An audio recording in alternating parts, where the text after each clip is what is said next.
Welcome back. I'm the book guy, and I'm here to help you find something that you'll love reading. Today I'm looking at the Lightbringer Series, 5 books by Brent Weeks. I'll be giving a spoiler-free objective report, intro, and overview to help you decide if you want to read this series in full. This is a Flintlock fantasy with magic and guns, a world on the cusp of the industrial age. We're talking a great magic system, cool technological innovations, inventions, and a crap ton of excellent action scenes. This is some peak fantasy right here. There is great writing, like epic plot twists and compelling character arcs and magical mysteries. There is also some weaker writing, with subplots that go on forever without really doing anything, and major plotlines that get paused for multiple books, or dropped entirely, or retconned, or replaced with new ideas. It's not always the smoothest plot work, is my point. And also, there's a fair amount of content in this series that you might consider problematic. In fact, I know this isn't great for YouTube clickbait and all that, but I want to talk about this topic first.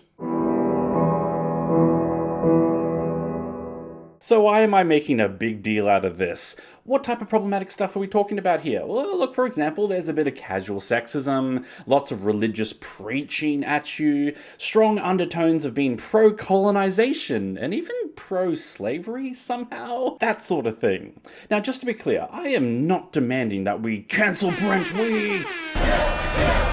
But I would like us to understand these nuanced issues a little bit better in how they show up in fiction from time to time. This is a common topic online these days. I think of old school Disney that had racial stereotypes, or old school James Bond that had overt misogyny. Some say we should remove all of them, and others say offensive stuff isn't that bad and you can't say anything these days. It's a whole topic of debate. The question is, should we read offensive books? And honestly, that is an entire video essay I will do someday, but not today. Part of the issue with this is that the definition of offensive will change per individual.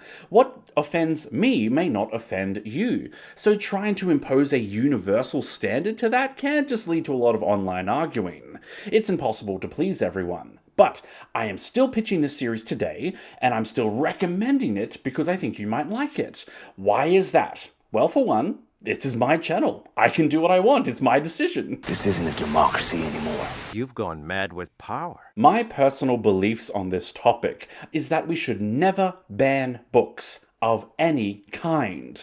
We shouldn't ban progressive books, conservative books, historical books, problematic books, and even, yes, evil books by evil people. It's why I'm wearing this shirt today, the Ban Bigotry Not Books shirt, which is now available on our shop. But on this topic, I think the author Pierce Brown said it best. Earlier this year, the author of the Red Rising series, aka the most handsome author on the frickin' planet, did a post on his Instagram stories. And unfortunately, Instagram stories are only available for 24 hours, so I can't show it to you today as proof. But he posted a big stack of books that were all about politics that he was reading to help with his writing research.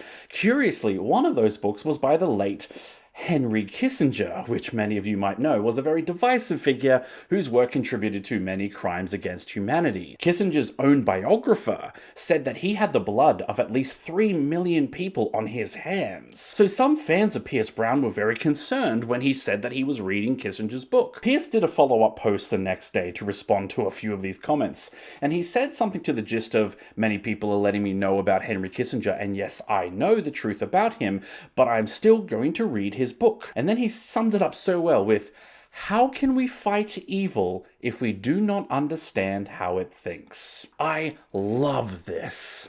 And I wholeheartedly believe it. Although, to be clear, I'm not calling Brent Weeks evil. Just simmer down, everyone. So I don't believe in removing books because they have different ideas or even harmful ideas, because these books will still give the reader the ability to experience these ideas and make an informed choice about whether or not they want to believe that message. I believe it's better for someone to choose to be evil rather than to be tricked into evil because of fear and ignorance. But that's another topic as well. So we're going to talk about Lightbringer today, and hopefully many of you will go away from this and read it, because it's a great series.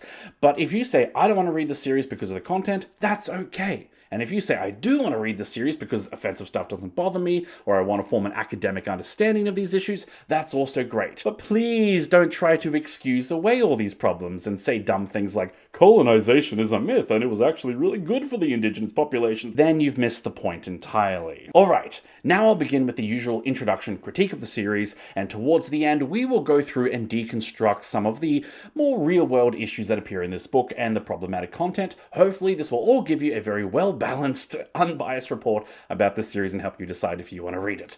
Let's go! People in this world can turn light into magic. If they see the color green on a tree, they can then draft green. If there's blue light in the sky, they can draft blue. Each color of the light spectrum has different powers and abilities. Most people can only draft one color. Occasionally people can draft two colors. Anything more than that is very rare.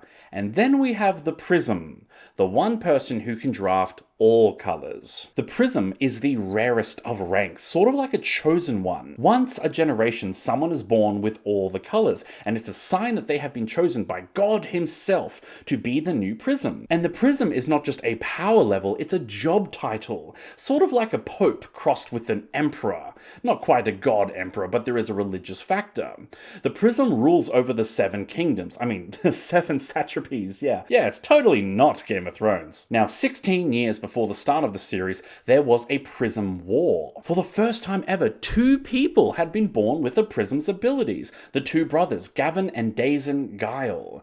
They fought a brutal war that ravaged the land. Gavin killed Dazen, and Gavin is now the most powerful ruler in the world. Ruler of the Chromaria, the governing body and church that ordains all practices of magic. This story starts when Gavin receives a letter from an old lover, claiming he now has a 15-year-old son called Kip. Meanwhile, Kip himself is trying to survive an army attacking his hometown. It seems that one of the 7 rulers that Gavin oversees as the emperor has now gone into full-scale revolt.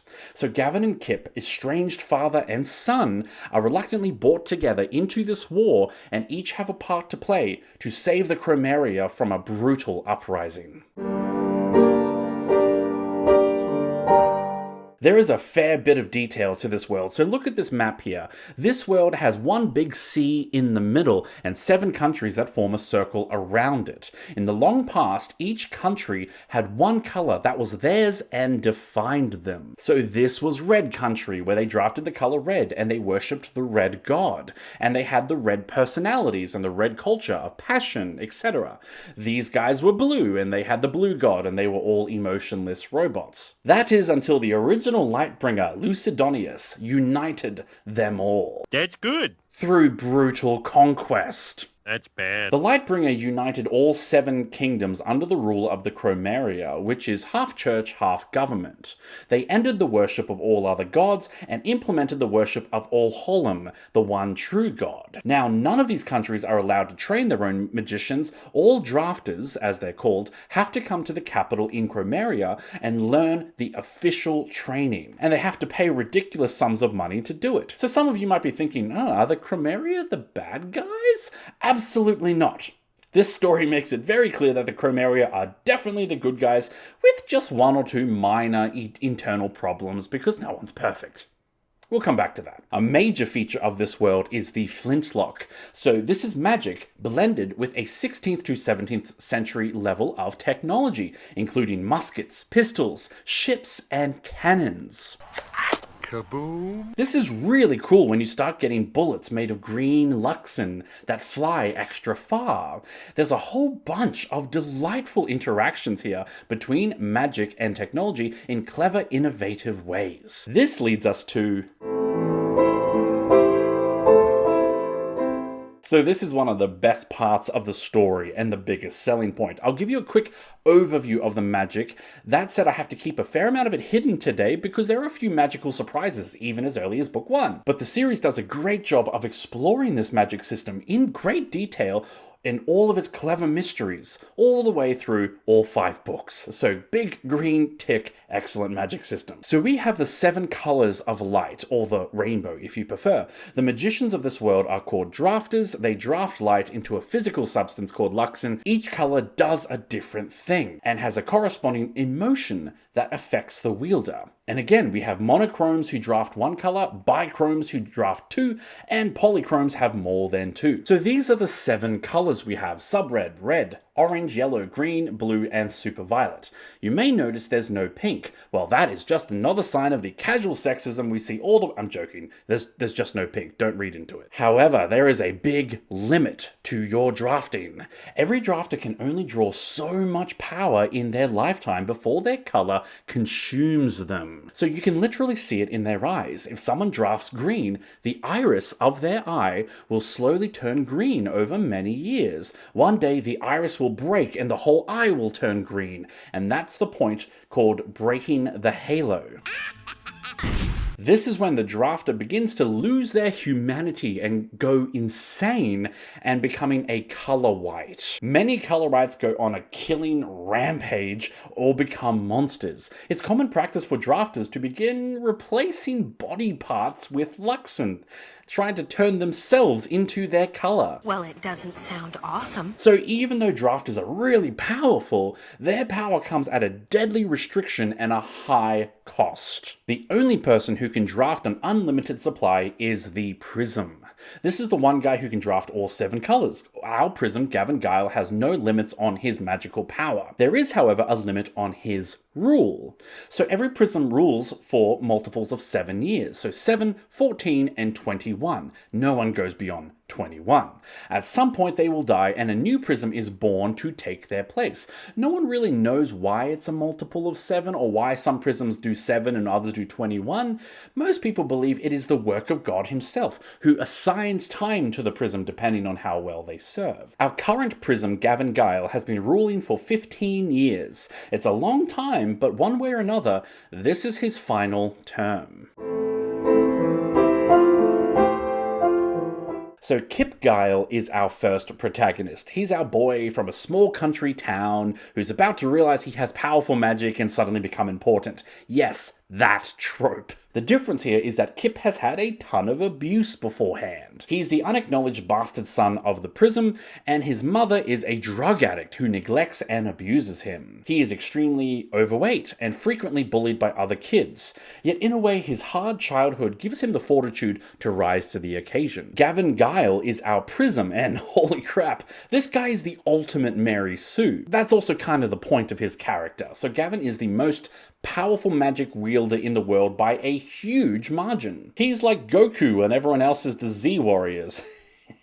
Gavin is also insanely smart and single-handedly invents new machines and innovates new technologies. So he's like a Leonardo da Vinci type character too. He's extremely handsome so that women are literally throwing themselves at him constantly all through the series. His rank as Emperor also makes him the ultimate authority in this land. There's a couple of times when the book tries to be like, oh, he's not really a Mary Sue, the Emperor doesn't have total authority, which is technically true, but then in the very next scene, he'll just be like, "F***ing do what I tell you." And the other guy's just like, "Oh, shit, yeah, sure thing, man." So a lot of the limits in theory don't really limit him in practice. Anyway, Gavin's whole thing is that he has some dark secrets.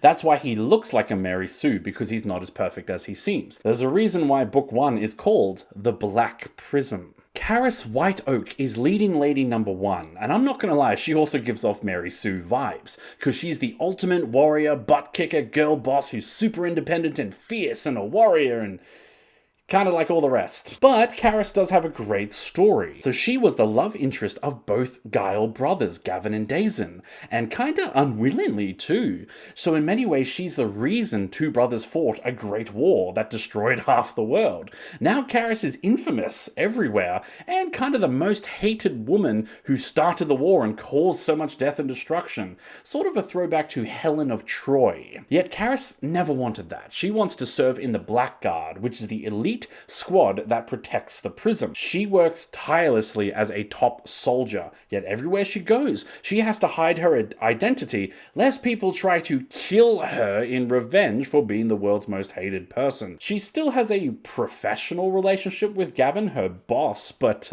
my god, it is tense. And Liv Danavis is Kip's childhood friend from the same village. She travels to the Chromeria and begins her training as a drafter. However, she is shocked by the hypocrisy of the Chromeria. She sees how drafters are purchased by rich investors and basically become glorified slaves. That just sounds like slavery with extra steps. Liv hates that the drafters are pressured to use their power and burn through their life force for the good of the Chromeria. She hates that drafters who choose to save their power and therefore save their lives are considered selfish. Liv becomes a young cynic who hates the system she has to participate in. Yet, no talk about Lightbringer would be complete without mentioning its greatest villain, Andros. Andros! No, not that Andros. Andros Guile, Gavin's father. Andros is a spider, a manipulator at the center of a vast political web.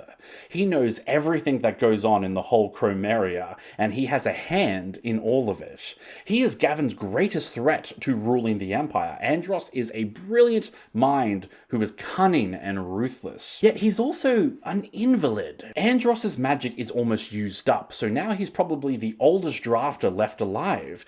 He lives in a dark room with a constant blindfold on to keep himself from drafting at all. It's an incredible concept, the weak old man on the brink of death trapped in his rooms, yet powerful and smart enough to threaten the world with his machinations. Andros is a fantastic villain.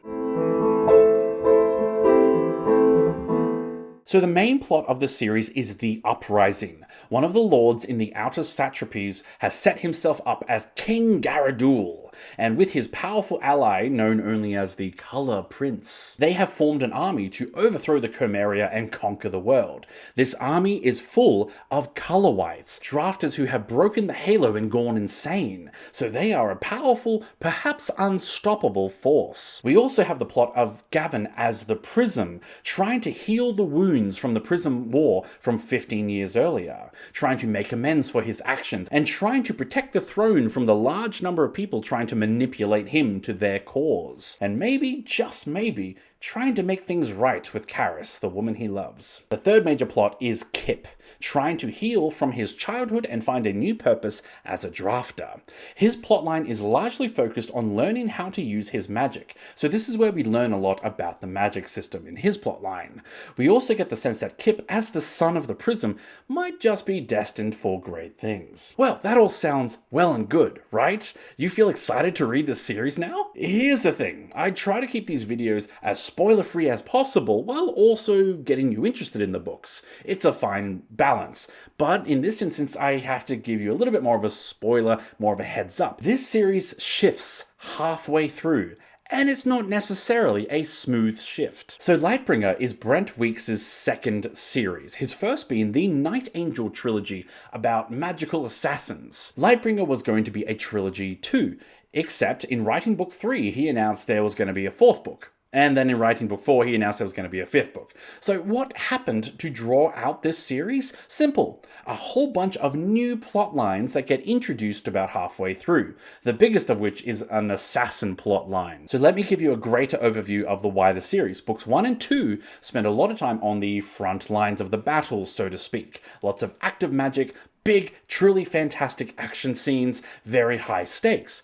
Then in book 3, we just kind of forget about all that. We get whole new plot lines and a whole new characters, and the older plot lines aren't resolved, they're just sort of put aside. We get a new plotline of Kip going to the magic school and learning how to fight and use his powers and get in shape. We get a whole new protagonist, Tia, who is tasked with infiltrating the assassin's group, the Broken Eye, hence the book 3 title.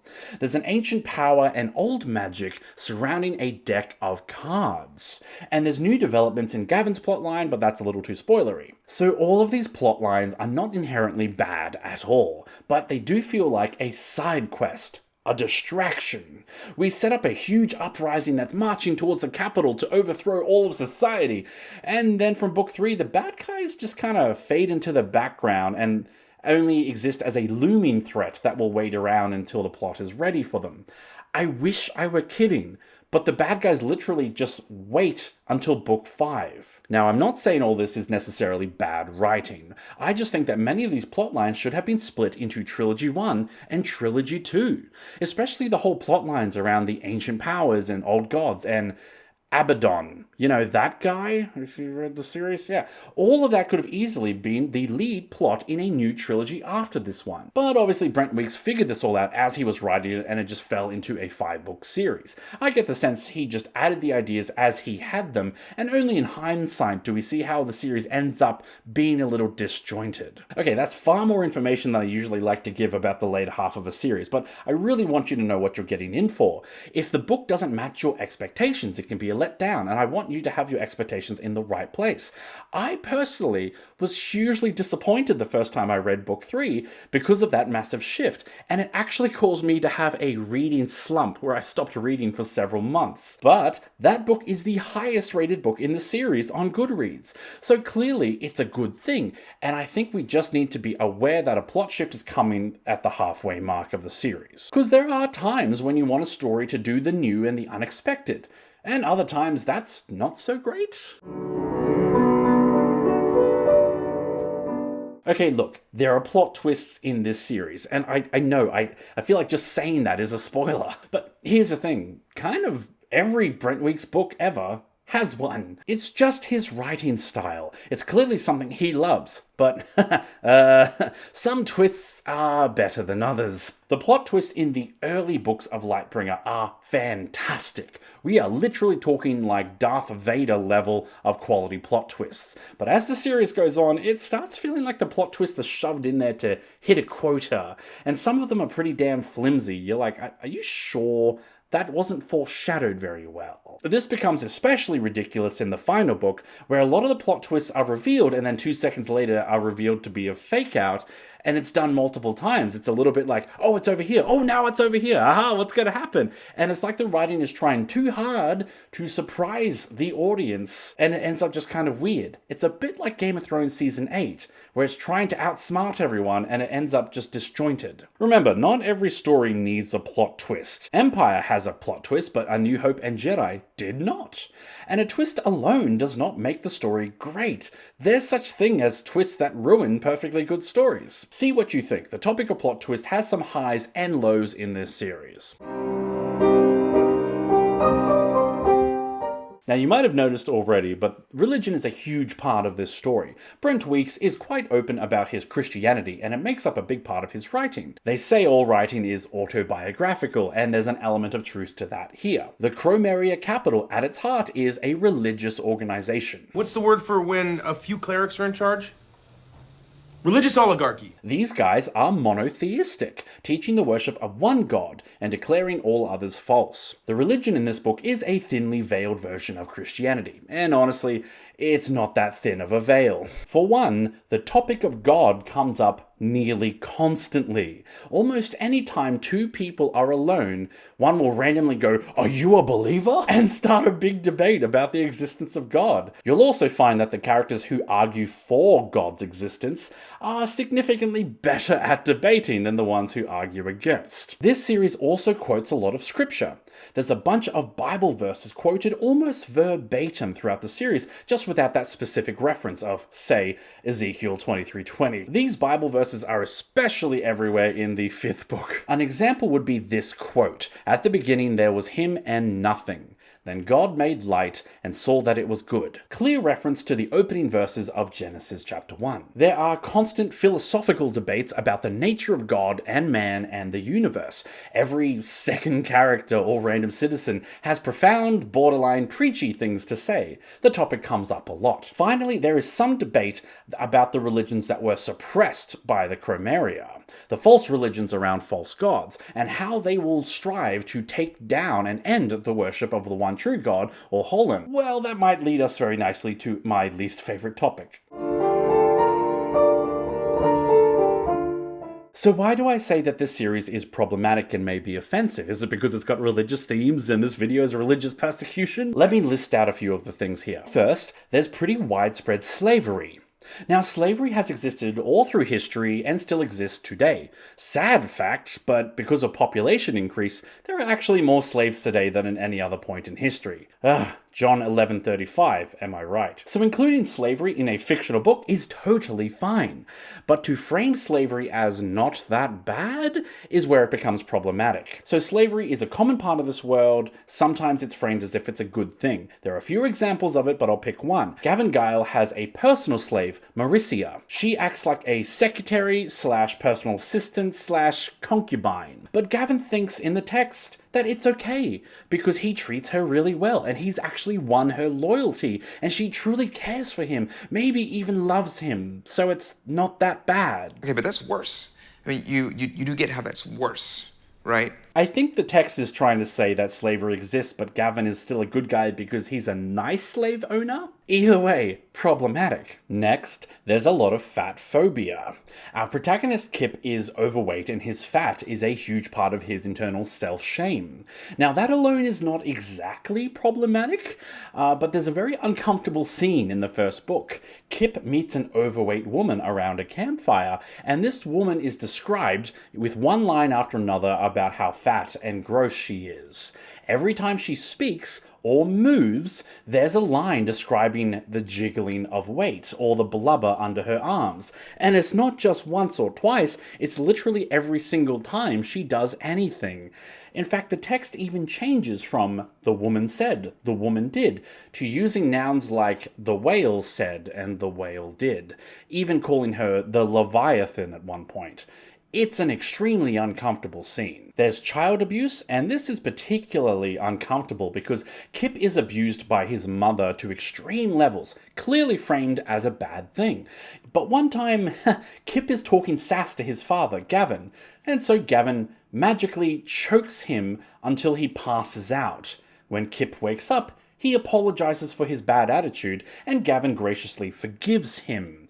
This is framed as an important lesson that the young boy had to learn. Surely I don't need to explain why that's problematic. That's self-evident, right? Next, there is patriarchal everything in this society. And again, patriarchy has existed all through history and today, so including it in a book is fine, but again, it's often framed as a good thing.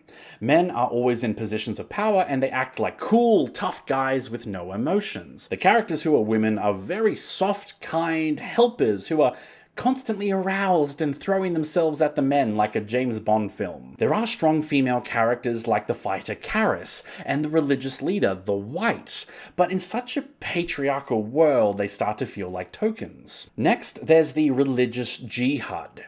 Sorry, jihad is Islamic and this is based on Christianity, so we'll just call it a missionary trip. Oh, I'm going to lose some subs for that one. So there's a big religious element to this war. We have the Chromeria worshipping the one true monotheistic god, and the Uprising movement worshipping the pantheon of old gods. Again, it's fine to put that in a book, but it's framed like the monotheistic religion is good and true, while the other religion commits atrocities at every chance they get because of how evil they are. This takes an unfortunate turn for the worse later in the series. Again, I'm dodging spoilers here, but we start to see exactly what the old gods are, and exactly what Oholom, the true god, is. The story clearly frames it that the old gods are truly evil, and Oholom is good. Therefore, it's okay for the Chromeria to suppress the other religions, because they really are false. Okay, but that's worse. Look, there are many religious wars in history, and again, today, where each side says, I serve the true religion, you serve the false one, therefore I can and should destroy you. That's morally wrong. Even if a literal god showed up, like in Lightbringer, and said, yes, this religion is true, you still shouldn't use it as an excuse to oppress someone. Like that's self-evident, right? That even if your religion is proven right, religious oppression is still wrong. Finally, we have the imperialism and the colonization working hand in hand. In this world, the original Lightbringer and Prism Lucidonius conquered all other lands and set up the empire and one religion.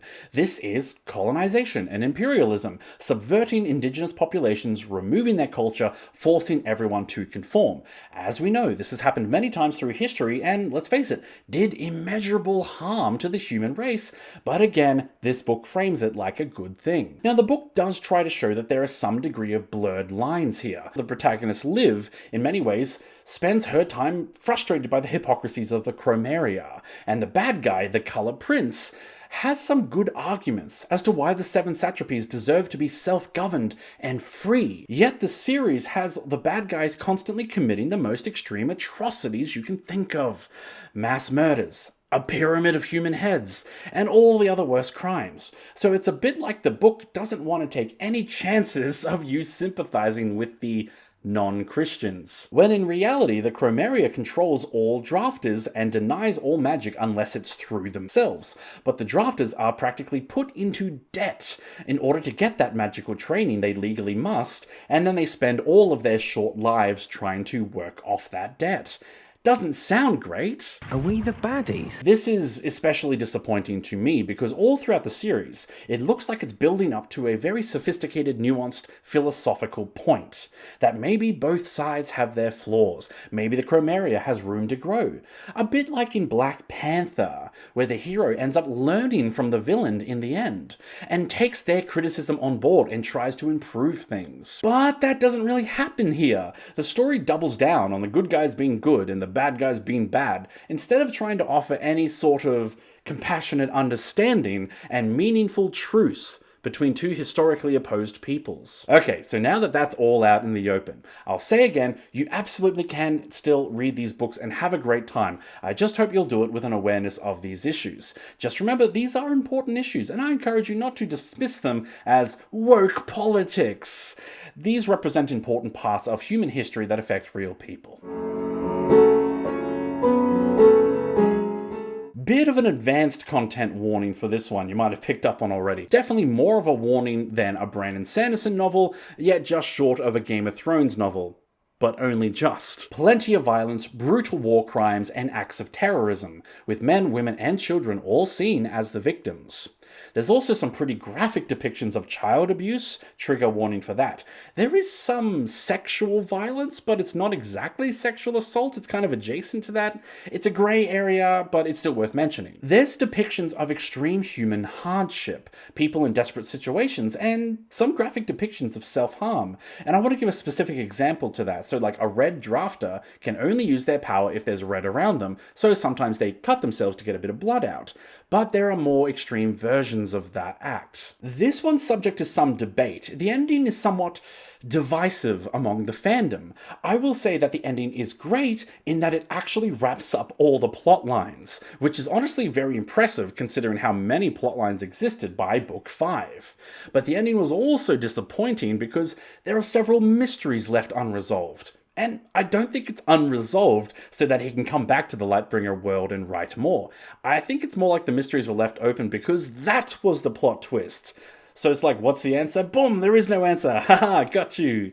Yeah, not everyone liked that. How much should you try? So the first book is fantastic, probably one of the better ones in the whole series. It has all the best writing on display, the series starts very strong, so you can tell right away if the series is right for you. Just remember, the shift in book 3 might shake you up a little bit, otherwise you are good to go. Thanks for watching today. This has been a bit of a tough video to make because of lots of sensitive topics to deal with, but I genuinely hope more people enjoy this series. Remember, everyone has their own levels of what they're comfortable reading, and everyone deserves respect for their own different tastes in books. If you can do that, we will get along fine. Coming up next, we are looking at the works of Australian fantasy author James Inslington.